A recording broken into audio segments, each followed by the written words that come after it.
to Rich Planet TV. I'm Richard D. Hall. Today I'm in London and have come to talk to an activist and award-winning filmmaker who has been exposing institutional child abuse in a no-nonsense, hard-hitting fashion for the last 5 years. He and his siblings were all victims of abuse. This problem has gained some mainstream coverage in recent months with regards to the Jimmy Savile scandal, and here to talk about this and the whole issue is Bill Maloney. Welcome, Bill. Hello, Rich. Good to be here. All right, then. Bill, I've just sat and watched your most recent film. I first met you in May 2012, where you came to see a talk that I was given in Walton-on-Thames. Yeah. And I've become aware of your films, so I was very interested to do an interview. Now, before we start talking about the films, and then finally we're going to talk about the crux of the matter itself and institutional child abuse, because obviously a very disturbing subject. But I think it's important for people to know your life story first. That's really where I want to start with this. So just tell us where you were born, Bill, how many brothers and sisters you had, and what happened throughout your early childhood. Well, a short synopsis of my life. My parents were both Irish. They came over here in the early 50s, and they were both abused in the institutions in Ireland, whether they were sort of children's homes or whether they were young offenders, whatever. And my mum, you know, she obviously from that had a few mental issues, and she started having us kids. And my dad was working in the tunnels, you know, like when I say the tunnels, in this country, you know, the Victoria line, you know, the tubes. And he was a foreman or a gangerman, as they used to call them, you know. And he was in charge of those guys, but he used to start very early in the morning. So he'd be starting at like 5 o'clock in the morning. He used to go over to Highbury, and he took me there a couple of times. And when you know, my mum was left to her own devices, and she started drinking, and she was using Purple Hearts, which was the drug of the day, and the social services started taking their children away, so we all wound up in care from babies. Right. So how old were you when you were first taken into care then, Bill? When I was first taken into care, I was 4 years of age. And that was but I had been in sort of children's homes that I don't remember, you know. Right. So how many brothers and sisters do you have? I've got 7 siblings. 7. And we were all taken into care. So if I can just give you, some of my siblings were in care a lot longer than me. But by the time I was 20, I'd served 14 years in different institutions in this country. And the first institution that I can remember was one called Mill Hill. And it was an orphanage, a Catholic orphanage run by nuns, and that was over in North London. So out of the 8 brothers and sisters, how many are still alive today? Well, my sister Diana's dead, my brother Peter's dead, my mum's dead, and it was only about a year ago I found out my mum took her own life in a mental institution. Now that was never disclosed to me. It was only because what they practiced with my family, the social services, was family alienation. So I've got one brother, my brother James, who went to a boarding school in Guildford and was abused there, very opulent area. He talks like Prince Charles, awfully. He says, "Oh, hello, Bill, how are you? Right. Haven't seen you for 35 years." So he speaks like that. And then my other siblings will, I've got 2 others that talk with middle-class accents, and then there's myself and my brother Anthony, Tony. We speak Cockney. Cockney. That's what they call me, the Cockney speaking Irishman in the film industry, you know. Right. So it was very tough. We was in and out of care. My mother left. My mother used to come back and abuse my dad. She used to beat him because he was only a small man, even though he was a champion boxer. He was featherweight champion of Southern Ireland, you know. But he would only sort of restrain her or protect himself, you know. So it was, when I was at home, it was very violent. And then when I was taken into care, it was even more violent. Right, okay. So, and the 2 siblings that have died, that is linked to abuse of some kind. Just tell us. Yeah, well, my brother Peter, firstly, he was 3 years younger than me. I'm 57 now. And so he was 4 years younger than me, sorry. And he was in and out of different institutions. And then the Pilkington people, you know, the Pilkington glass people. Yeah. One of the the biggest glass company in this country. And one of them, Lord Pilkington, he used to take on young kids, but he was interested in art. So he would take on young kids from the lower working class areas, and it was very, very poor then, you know. And he would take them under his wing and help them with their art, etc. But my brother Peter, even in those days, at the age of 17, was addicted to heroin. Okay. So he told me that some very rich, opulent people used to look after him. So that was my brother Peter, and he was found dead in a squat in Tunbridge Wells. Right. Opulent area again, and in those days with the transport would have taken a long time to get there, you know. So you know, now with hindsight, I've started investigating the case. Is why was my brother found in a squat, a boy from Brixton and Peckham, really sort of poverty-stricken areas of the day. Why was he taken there? Right. And he ran up on heroin anyway, so they said he killed himself, and that came out as suicide. And then my sister Diana, this is the real mysterious one, is after I released the film Sun, Sea and Satan to the national networks, BBC, ITV, Channel 4, etc. After that was released, 2 weeks after that, she was found dead in her apartment, and it's very suspicious. And if you go on to Pie Mesh Films, you can see the full timeline of what happened to my sister. So my sister died under very suspicious circumstances. Cause of death unascertained 3 years later. Right. Okay. And on the day of her inquest, I received an email from the Jersey police asking for a copy of the film Sun, Sea and Satan, and I refused them. So that was on the day of my sister's inquest. On the same day as the inquest, a piece came out in the Irish World about Sun, Sea and Satan, right. and you know what the film was about, and my involvement in it, and what had happened to my sister. So no investigation. And my sister, when she was found dead in her apartment, even though her body had decomposed, it was never made a crime scene. Now, if a body's found decomposed, then that must be always, by the law, it must be made a crime scene and investigated. Never was. Right. It never was. So do you think there's some, your own gut feeling, do you think there's some connection of her death with that film then? Yeah, I do, absolutely. Was she involved in the film at all? Or no, she wasn't involved in the film, but she did finance the film. Right. And she was going to come over to Jersey, and I had a phone call from her when I was in Jersey, and she was crying. She said, I can't do it, Bill, I can't come over there. Because she was taken to Jersey from Lambeth, a children's home in Lambeth, on bogus sailing trips. And strangely enough, the first disclosures of child abuse on the island of Jersey came from the Sea Cadets. Right. So she wouldn't come over there, you know. She said, I can't come over there, Billy, you know, I don't want to. And now recently we found a picture of Jimmy Savile, and there's a pyramid of children. Yeah. And he's sitting at the bottom. The young girl, blonde girl at the top of that pyramid, that is my sister Diana. Right. Is that at Haute de la Garenne? Haute de la Garenne, right, okay. Yeah, on the island of Jersey. So my sister was there. Right. Okay. Now, just run through your films in order, Bill. What was the first film that you made?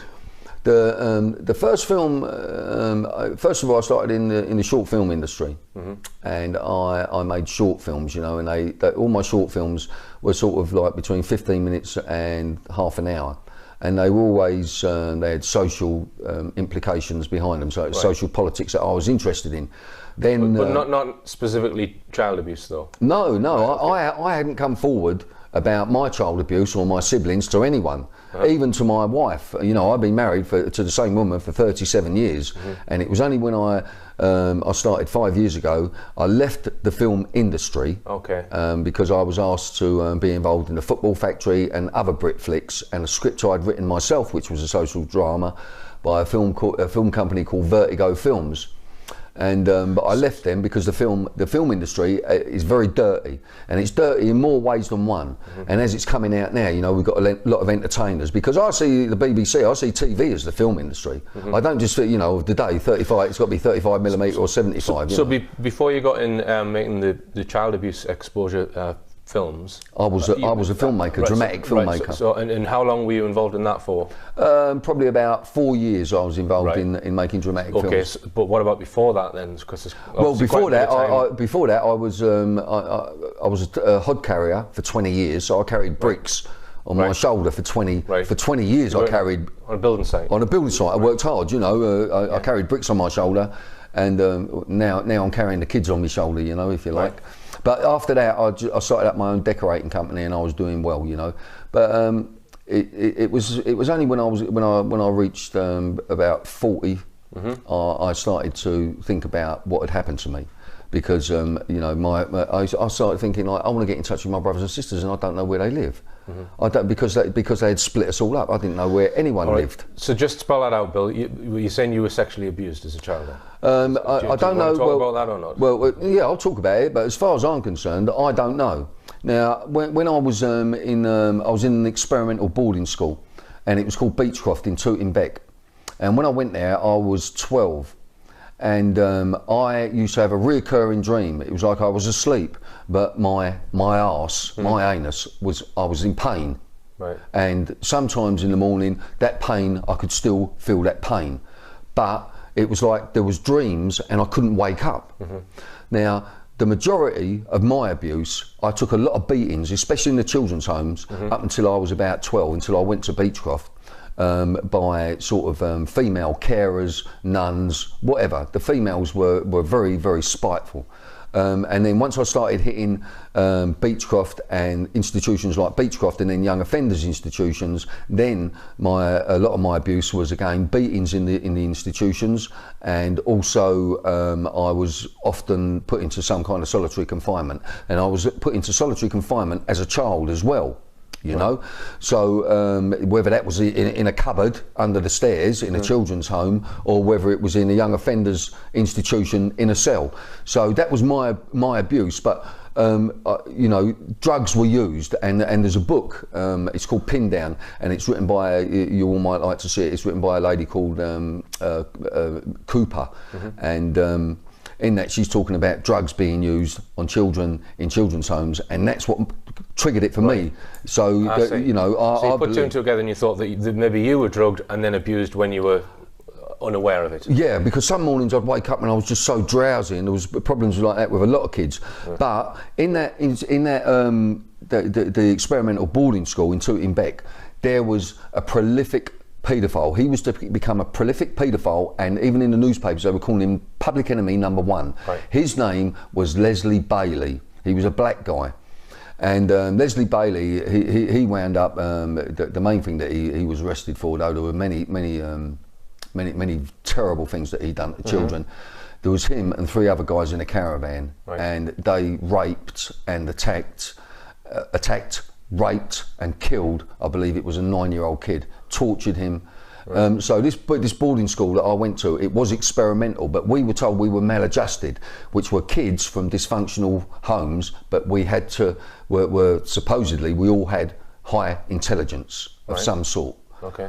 So, yeah. All right then, Bill. Well, we're going to go for the first break, and after the break we're going to discuss some of Bill's films in more detail.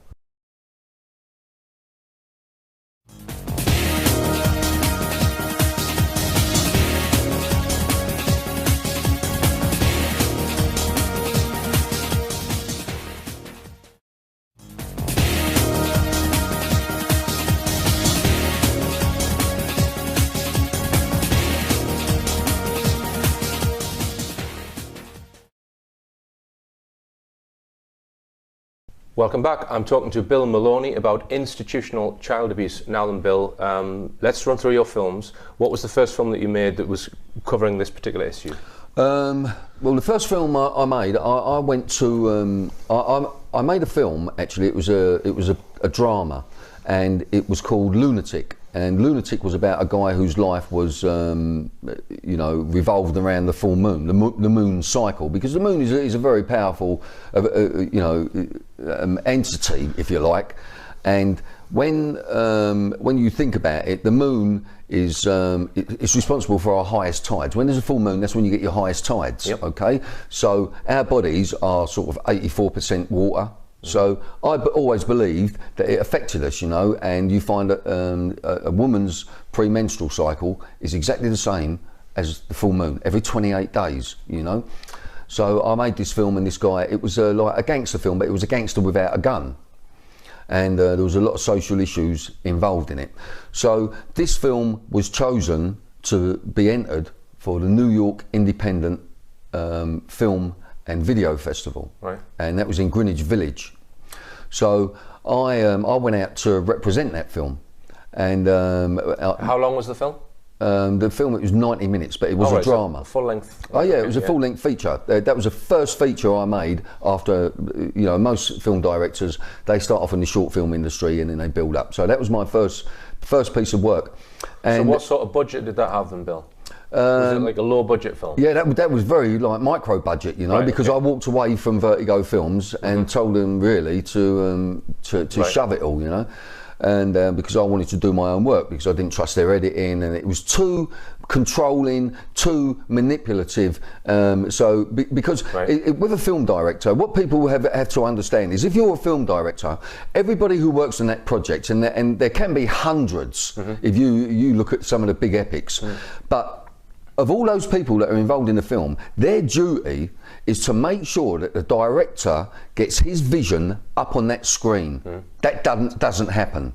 That does not happen, very rarely, unless you're Spielberg, right? So you're controlled by production, Yeah. by people that are putting the budget in, the investors. Producers. The producers and whatever, So did that have any child abuse theme in it then, Bill? No, it didn't. Like I say, I really hadn't come forward, as an abuse victim, and the people in the film industry, they weren't aware of what was over my shoulder with my siblings, etc. But when I left them, and so I made this, I went and got £30,000 because the film budget I walked away from was £1.2 million. Right. Okay, my mates say to me, they say that took a lot of doing, Bill. You know what I mean? Right. Because I would have been of a millionaire status now, but it was a dirty business, and what's coming out now, it is because the entertainment world is being shredded at the moment. Okay. But when I went out to New York, I took a small camera with me, and a small digital camera. And I started going onto the streets. So I went into Harlem, and everybody said to me, "Don't go into Harlem, Bill," you know what I mean? I said, "Shut up, I come from Brixton, Peckham and Lewisham," you know what I mean? We've got guns on the street there as well. And it's so I went there and I started shooting some documentary. I was at the poor people, the Hispanics and that, and whoever was poor. And I saw some horrific things out there. And then when I came back to London, I done the same comparison on the streets of London. When we was in New York, the majority of people on the street, almost all of them, apart from two, I think, they were black people. In London, it was white people, and we only found one black person in London living on the street. So only one? Only one. That's all we saw was one person, one black person on the street. Right. But whatever that is, So, who knows? but that still wasn't covering child abuse. No, I wasn't covering child abuse. Right. But then when I came back to London and I started talking to the people, they started talking about child abuse. They started talking about child abuse to me. That a lot of these people that are living on the street were abuse victims, whether they're alcoholics, whether they're drug addicts, whatever. They were abuse victims, and then it went bing. And when I looked at the film Billy and Lily, because I had to spoof that because we're saying outrageous things in it, I'm really having a go at the Queen, the monarch, establishment. Right, so just step back, Bill. The first film was called what? Give me the name of that. The 90-minute one that you filmed in New York. That was called Lunatic. Lunatic. Yeah, but I'd also made another piece of drama after that before. And what was that called? And that was called The Blunderers. That was about a 50-year-old black recovering crack cocaine addict and a 50-year-old white recovering alcoholic. Right. So I directed the film, wrote the film, and I also played the recovering alcoholic, which is what I was at the time. I was a recovering alcoholic. I hadn't had a drink for 17 years. But when we won the award in America, and I shot the documentary footage, and some black people, when I went down to Harlem, I showed them it on the camera, and they started crying about. They were just looking at it off the LCD screen, off the camera, the raw footage, the rushes as we call them, and they started crying. And they started saying to me, "Be careful," and Right. But it was making that, and then coming back, doing a comparison in London for the people living on the street. And by the way, when we was in New York, we did win for Lunatic Best International Feature. Right. But the distribution companies all started going bust. Right. So there was no money in it. Right. So when I started looking at the footage of Billy and Lily go to New York, I thought, I like this documentary filmmaking. Right. You don't need great big budgets to do it. Right. And you take complete control, and then you become an investigative filmmaker rather than just a filmmaker, you know. And then I acquired a press pass. I couldn't believe they gave me one, actually. Right. And then that started opening doors for me, and I could take a few liberties on the street, you know, and with people who I'm talking to. Okay. But it was then at that point when I came back to London, started shooting footage of people on the street, and the child abuse came to the forefront, that I started to disclose to my family the full extent of my family's abuse, because you know, I've got sisters. I've got one sister that was being raped, more or less, from the age of very early ages, like we're talking about 9, 8, 10. You know, and then my brothers, I found that they had been sexually abused in different places. I mean, one of my brothers, he went to, like I say, he went to a boarding school in Guildford, one of the most opulent areas in the country, very, very rich. He was outrageously abused there. My sisters, you know, like I spoke to Ken Livingstone about a place called Shirley Oaks. My sister was abused by the swimming pool man, you know, and even now, the woman who abused me there and used to give me regular beatings with a wooden spoon. I can remember I was so small because she used to get me to peel the potatoes in one of the cottages, as they call them. Her name was Miss Boland, and I believe that she's on her way out now. I think she's got cancer. But I can remember peeling potatoes and standing on a chair, that's how small I was, at the sink. And I would be so terrified, because if I looked round and she saw me and she was only in the next room, she would come and attack me. She would attack me, this woman. And she was in charge of probably about 15 children in this cottage. And she would really attack me. But her favourite thing was to creep up while I was doing the potatoes and hit me on the back of the legs. Bang, bang, bang, bang, bang, as quick as she could and as hard as she could. And I would sort of collapse back, and she'd grab me up and say, get on with it. Get on with it. She'd inspect the potatoes. If there was one eye, if I left an eye in a potato, I would get a beating. You know? All right, Bill, well, let's just come back to the film. So what was the first major film that you've done regarding the child abuse? Right, well, because Billy and Lily Go to New York, that was a documentary, that was pure documentary, but because we were saying such things that weren't being exposed then about, you know, the royal family and how we are being manipulated, especially now. I mean, come on, you've only got to look at the royal family. They've never been so predominant. You know, they're trying to get the Queen to come forward and all love her. You can't love them. You can't love these people, because they are living on a completely different planet to us. And you'll know all about it. We'll come on to that. So yeah, back to the film, Bill. So what was the name of the it wasn't Sun, Sea and Satan. That wasn't the first one, was it, or was it? Yeah, the first serious documentary I made was Sun, Sea and Satan. I'd done news reports before that, you know, and I'd gone to different rallies, etc. But when I went over to the island of Jersey to make Sun, Sea and Satan, that was, and when I'll give you an example. When we went over there, we were staying at the Royal Golf Course, and we were staying in a bungalow on the edge of the Royal Golf Course. Now, there was myself, my camera woman Lily, and a guy called Darren. Okay, we can't give his second name because he was only a kid then. He was only 18 years of age, but he had a brilliant mind and he was great with notes, which is very important, as you know, when you're making documentary films. And he had a lot of street about him, so he's well savvied up. But Lily and I, we had to go over there first, and then he was to follow us out for security reasons, and he was staying in a different place. Even though we all wound up in the same place. But when you get off the plane at Jersey, you will see plaques everywhere from different lodges, different Masonic lodges. Come and have lunch with us, come and do this with us, come and do that with us. All right, so it's so predominant. Right. When we went out there, Lily said to me one day, she said, "Have you been in my room, Bill?" And I said, "No." She said, "Well, some of my stuff's been moved." I said, "What do you mean it's been moved?" She said, "Well, my perfumes and things like that, it's just been moved in my bag. It looks like someone's been going down my bag." So I got Darren, and I said, "Darren, you ever been in?" He said, "No, never been in a room," because he wasn't even staying with us at the time. So what I'd done, in the wedge of the door, as you close the door, the front door, the front room door for the lounge and to all the bedrooms, we started wedging a matchstick in, very low down. So if you open that door, that matchstick was on the floor.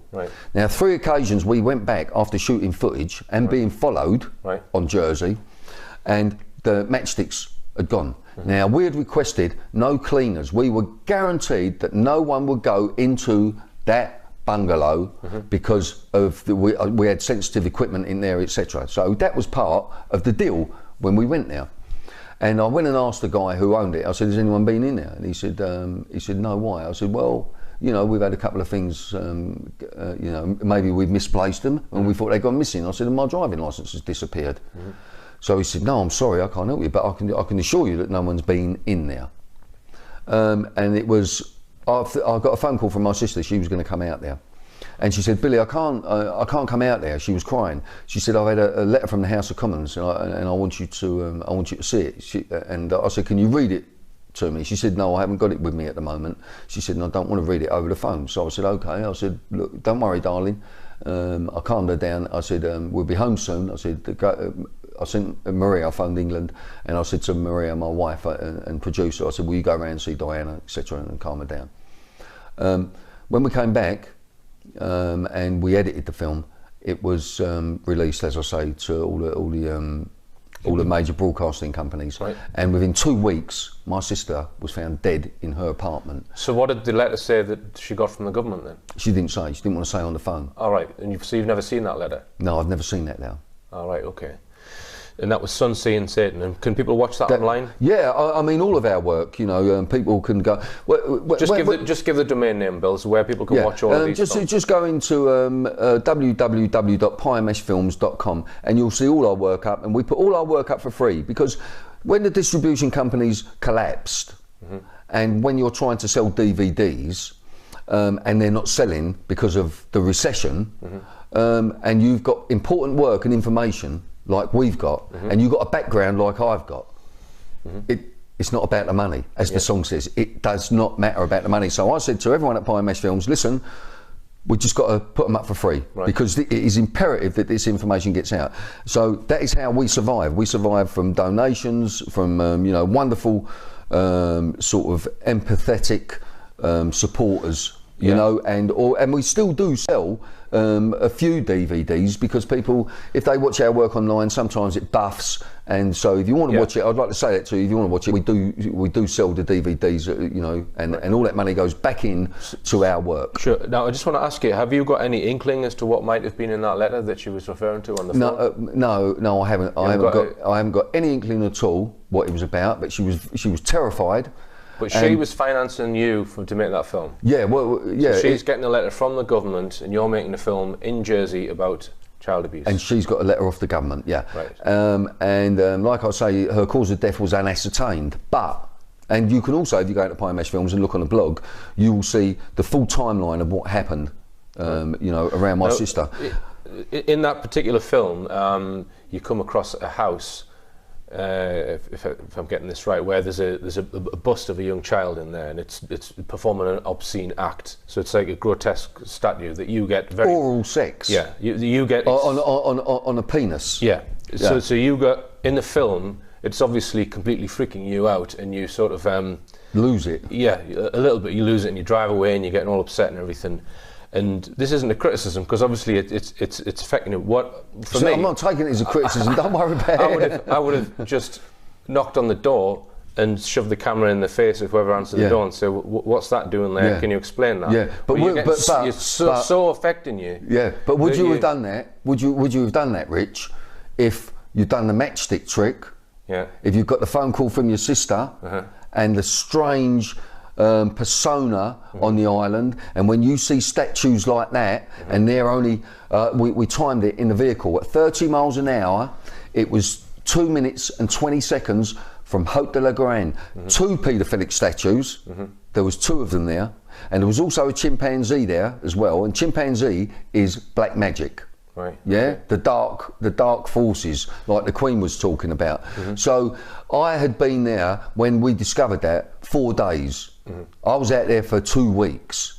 Now, to sort of start exposing things at that point was very, very dangerous. And when you see the film, people, you'll see the fear in the residents, you know, that inhabit Jersey, and how frightened they are to talk about Haute de la Garenne.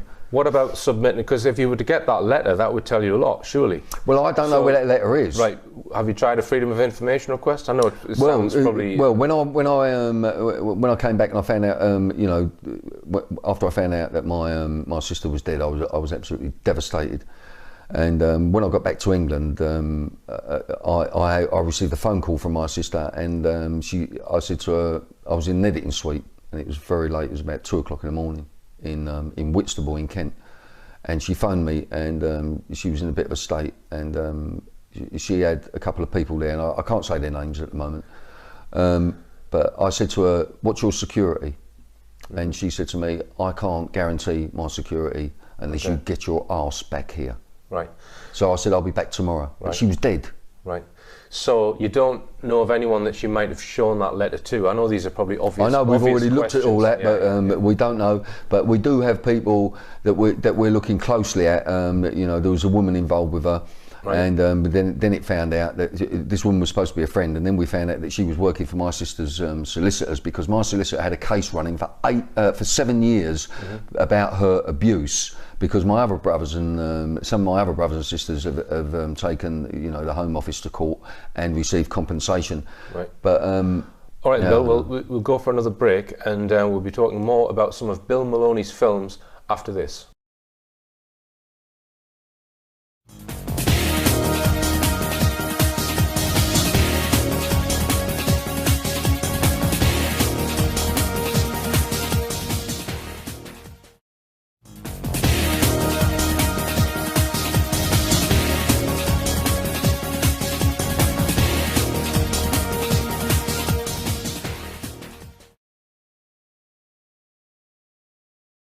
Welcome back. I'm talking to filmmaker Bill Maloney, who has been exposing institutional child abuse. We were talking about your film Sun, Sea and Satan, and about the mysterious death of your sister, who was financing the film. Yeah. Now, the next film, was that the Medimsley Heroes film? Or? Yeah, Adam Rickwood and the Medimsley Heroes. Now, Adam Rickwood is someone who died in like a young offenders home. Yeah. Well, he was supposed to have hung himself, but none of his family believed that he hung himself, and there seems to be the security camera wasn't working that would have overseen that, etc., etc. So there seems to be suspicion over. I'll just give you a short synopsis of it. Yeah. Adam Rickwood was found hanging in his cell. He had a broken nose and he had a broken wrist in a young offenders institution called Hassockfield. But Hassockfield was originally Medimsley. Right. So what we done, Medimsley, when it was Medimsley, and we're going back quite a way now, you know, going back to like 60s, 70s, 80s. When it was Medimsley, the guys who were there are now around about my age, or sort of 10 years younger than me, so they're sort of 47s and 45s. And there was a paedophile called Neville Husband, and he was in charge of the kitchens, and he was raping the young offenders. There was also the governor at the time, his name was James Miller Reid.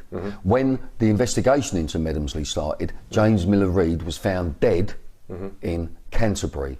Don't know how he died, he was found dead. And the Governor General of prisons and at the time, prisons and young offenders institutions was Martin Neri. Martin Neri, after that, became the head of Dr. Bernardo's, and he's recently retired.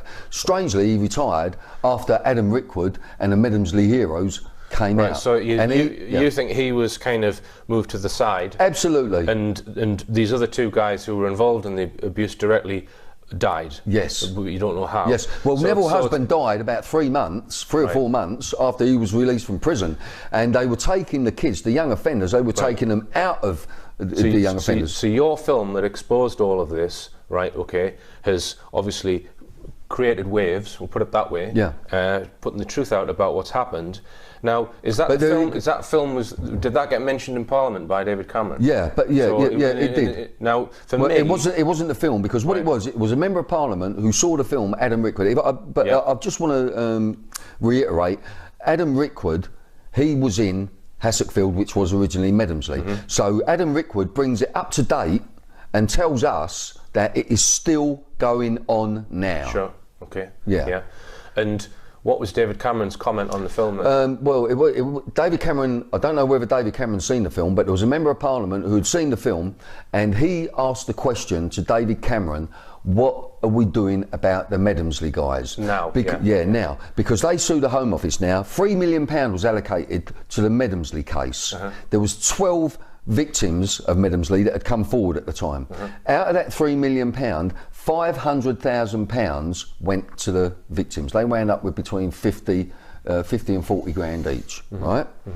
But the institution took 2.5, took 2.5 million of the 3 million. Right.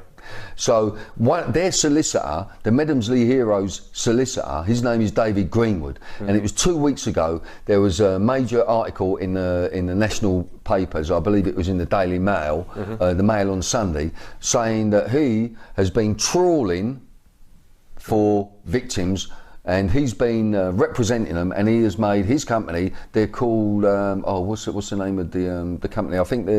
I forget the name of the solicitors, but anyway, that he works for. But David Greenwood, they have had millions and millions out of these guys, and now I believe that these guys are trying to take legal action to get some of that money back. But more victims have come forward, you know, so...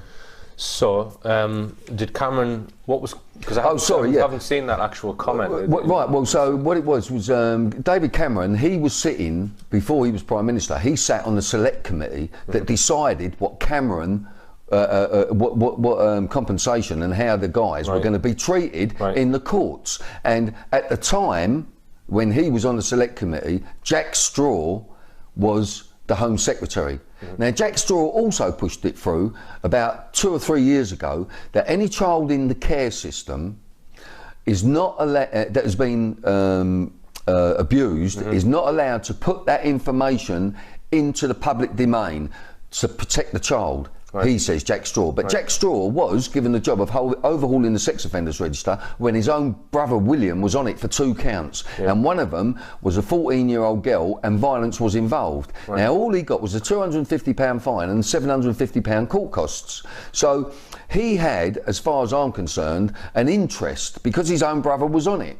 And you know, then we could go back to the Islington inquiry, all the different people that were living in Islington, etc. You know. Okay, all right. Well, let's just try and broaden this a little bit, because it's not really something that I know a great deal about this issue. But in terms of let's say history, like throughout history, going back hundreds, even thousands of years. Is that anything that you've looked into? Is this something which is throughout history? Would you?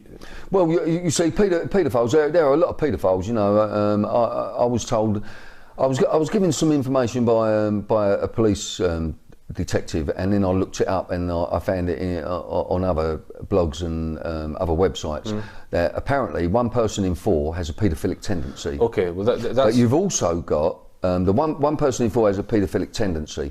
Now, they don't all put that into operation. They don't all do it. Some of them like control it. But one thing I would like to say is there is no cure for paedophilia at this moment in time. Now, what about other countries? Is it just rife throughout every culture in the world? Every single country. You will not find anywhere on this planet where paedophilia is not very, very strong. But so then you would take from that, then it's something inherent in the human makeup, then, would you say? Well, we were told, there was information about 5 years ago that came out, you know, when they started looking into the genetics, that it was genetic. Right. Now, I don't know we could find that gene. Yeah, okay. But now, that quietened down, so we stopped hearing about that, that it was genetic. Because it's, when you look at that Medhemsley Hero films, and all of the other sort of homes where this abuse sort of crops up, to me, it's almost like you've got a patio outside, and if you leave it alone, you're going to get a weed there and a weed there and a weed there, and the weeds are going to start popping up if you don't control it. It's almost like that with this, that I feel it's so sort of across the board. Yeah, but you know that it will, anywhere where there's children that isn't properly checked and policed, they'll crop up there. Yeah.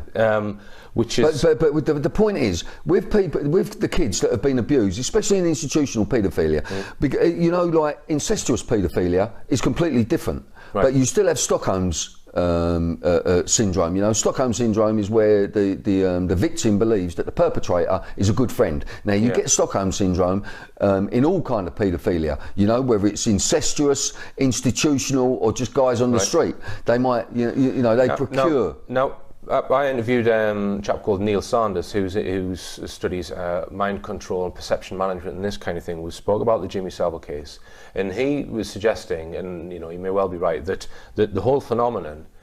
So take Jimmy Savile. He was never exposed, but so presumably someone was protecting him. Jimmy Savile was exposed when he died. Yeah, exactly. But and that's what they waited until he died. But he suggests that the intelligence agencies are the ones who are ultimately controlling some of these care homes and institutions. Absolutely. Because they have the power to prevent the police from doing a proper investigation, and B, make sure that things don't get into the media. Well, okay? and he suggests, and others have suggested, that they're used as blackmail traps Absolutely. for powerful people. That's what I was just going to say. Or money, or just snuff films and that kind of thing. Yes. So let's assume then that it does go right to the power at the top. Paedophilia can control world politics. Exactly. World politics. Now, let me give you an example, right? If you look at Haute de la Garenne, right? Jimmy Savile. Now, Haute de la Garenne, what they do. But first of all, I've got to tell you that Jimmy Savile was often present at cabinet meetings in Israel. He was asked to go out there and sit in on cabinet meetings, Jimmy Savile. God knows why. But I'm just trying to get to because it's the crux. Do you know what I mean? Let's get you're a politician. You're a politician, right? Yeah, I understand. I'm Jimmy Savile. Yeah. I'll say, Rich, you want a kid? Yeah. Come over to Jersey. It's a pucker place. We've got some beautiful kids. You can do what you want. Yeah. Come on, it's going to cost you this, or it's going to cost you that, it's going to cost you a little favour. You go, all right, Jim, that's great. Yeah. You go over there, but you don't know when you're having sex with a child, or you're abusing a child, or you're torturing a child, or you're killing a child, whether you've got a baby there and you want to bite it to death. Yeah. Then it's filmed without it's the filmed. Without you get home, DVD, or then would have been a VHS copy. Comes in the post. So you see it. You're the politician, and then we say to you, "We've got this on you. Look at this film." And then you'll come back and say, "What do you want?" So in essence, then, it's something which is these grotesque acts that people do. That's something which is kind of somehow, for whatever reason, ingrained in certain people. Yeah. And the intelligence agencies, because the CIA have been involved in this kind of activity, actually training 9-year-old girls in how to pleasure men, and I think that's been admitted to, right? So they're using something which is there to as a power tool, effectively. Yeah. Now, I would say all the intelligence agencies, all the secret services around the world, every single country, the best thing that you can have really is, if you call someone a paedophile, and you can prove that they're a paedophile and they're a politician or whatever, you have then got them by the short and curlies, and they will do whatever you want. Right. So Jimmy Savile was just an agent of that system then. He wasn't a lone person who was using his own power and influence just to interfere with young girls and boys. It goes a lot further than that. He's protected by a web which goes to the very top. Yeah. Well, Jimmy Savile, he was interested in children in care because they're institutionalised, and a lot of them, if they didn't have any parents, you know, you think if you're an orphan, and like I was in orphanages, you know, and if you want to abuse a child, you can do it. Jimmy Savile was in charge of so much, it was untrue. And I believe, and I've said this many times, that I believe that Jimmy Savile and Peter Sutcliffe had a very strong relationship, long before Peter Sutcliffe was ever arrested. Right. Yeah, I mean, we touched on that in a previous interview. Now, I just want to touch on Freemasonry as well, because a lot of people who end up getting involved in this kind of stuff are, well, for example, I've got a document here, which this article, well, I might bleep that out, right? I might not name him, but there was an article written in a particular magazine in the 1990s which lists quite a few very powerful people, and apparently the intelligence agencies came down on this magazine for publishing this, okay? Even though they had one of the victims Mr. X, I think it was called, had written an affidavit saying that a certain person had abused him.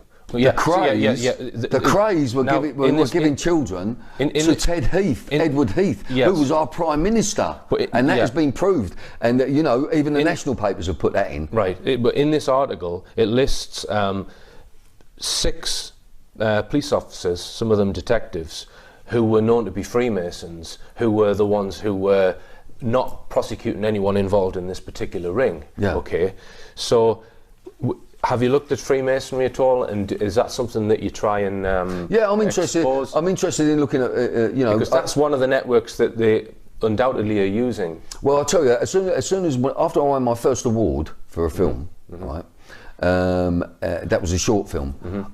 I started getting offers to become a Freemason by people who knew me that had never disclosed that they were Freemasons. When I became a filmmaker and I won a couple of awards, well, it was after the first award, I started getting messages, come and join our lodge, Bill, we can help you, Bill. So they're trying to take control of you? Yeah, they were trying to take control of me, and they still are to a degree because of the way I put things across. Yeah, I'm sure they are. And just to touch on the Freemasonry thing again, I know someone who, his name I will not say on camera, because someone told me this in confidence, in relation to the Holly Gregg case, okay, which we haven't got time to go into today, but this is an alleged child abuse case of a Down syndrome girl, and there's a lot of politics over that particular case. Okay, I don't want to go into an individual case, but what this guy said, and this guy's a household name, right? He said he was asked if he would look at the Holly Gregg case and basically try and put out information regarding it to get justice for Holly. That was the name of the.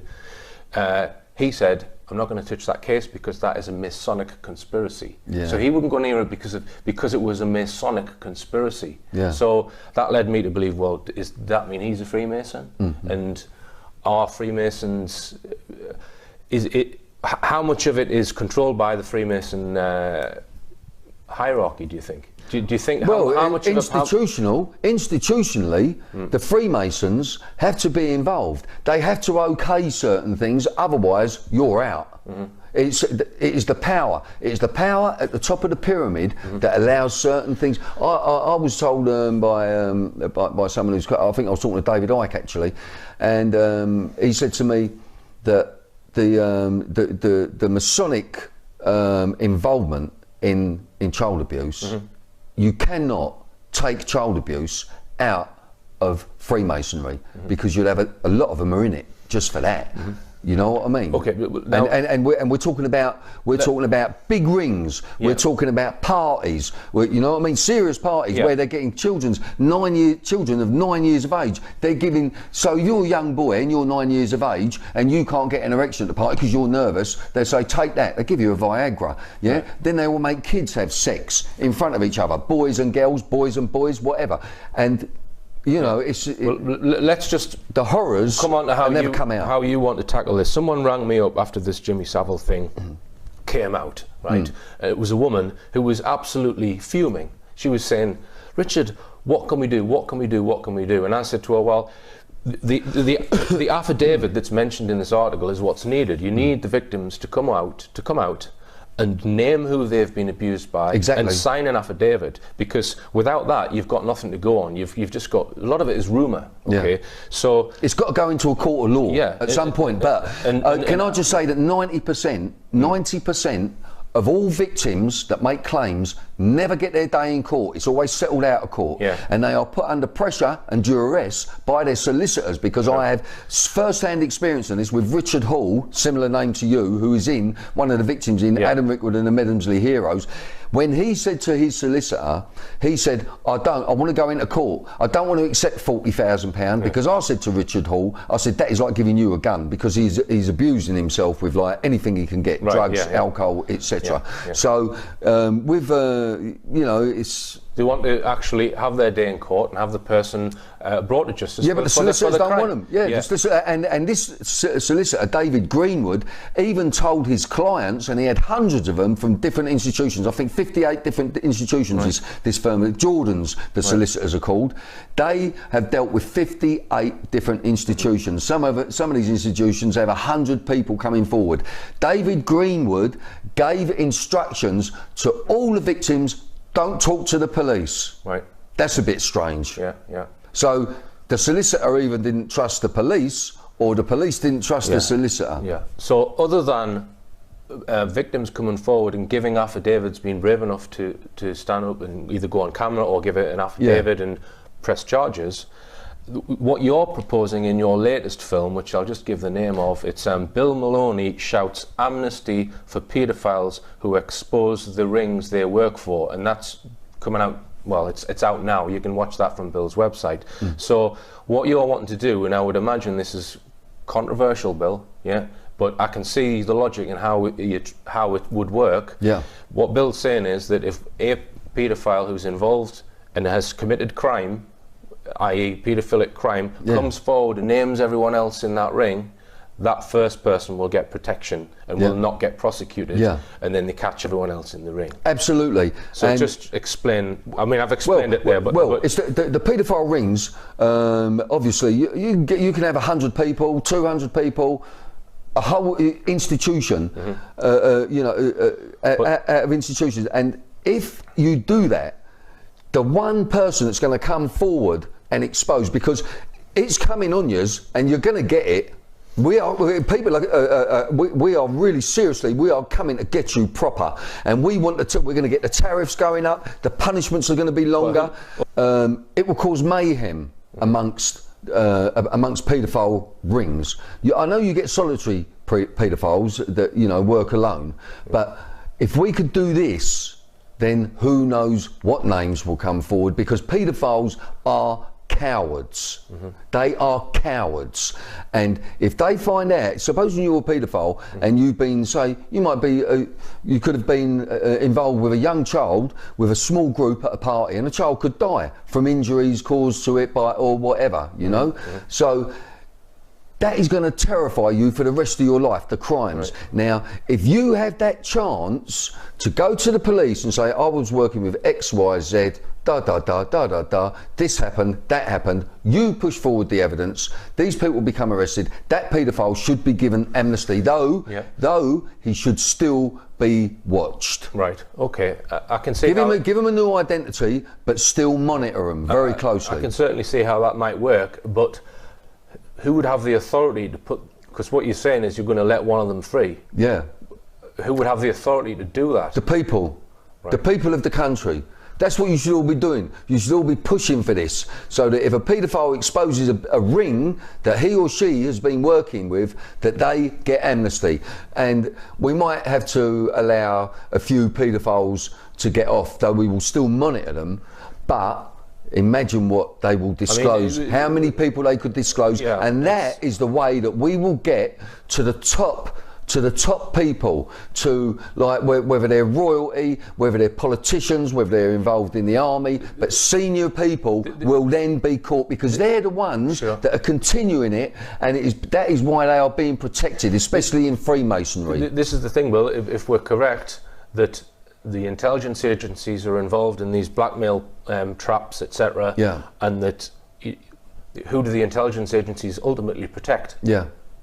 It's the Queen. If someone else can come up with a better idea, I'm all for it. But it's like, from where I come from, the street, we're looking for grasses, and that's what they are. We want a grass. We want the grasses to come forward, because the police would cease to function if they never had informers. What I'm saying, Bill, is if the extent of the pyramid rather than the ring it is revealed, then the system will fall. Exactly, but that's the only way you're talking about a kind of a revolution almost. A revolution against paedophilia. Getting rid of the shit that's infested in our establishment. We cannot continue to allow the child abuse to happen as it is. It is outrageous, and it is evil. There's no two ways about it. And the children are the future keepers of the planet. Now, these kids that are being abused, they wind up dysfunctional. It ruins their lives. It ruins their lives and their talents. There's so many talented people, and suicide is predominant amongst victims of child abuse. They are just killing themselves left, right, and centre. Right. All right, Bill, well, thanks for inviting me down to London, and good luck with the film that you've just produced and future ventures. But Thanks very much. And you, thank you very much, Rich, and good luck with what you're doing. All right. I want to talk to you about the aliens now. All right. Believe none of what you hear and only half of what you see. I'm Richard D. Hall. Good night.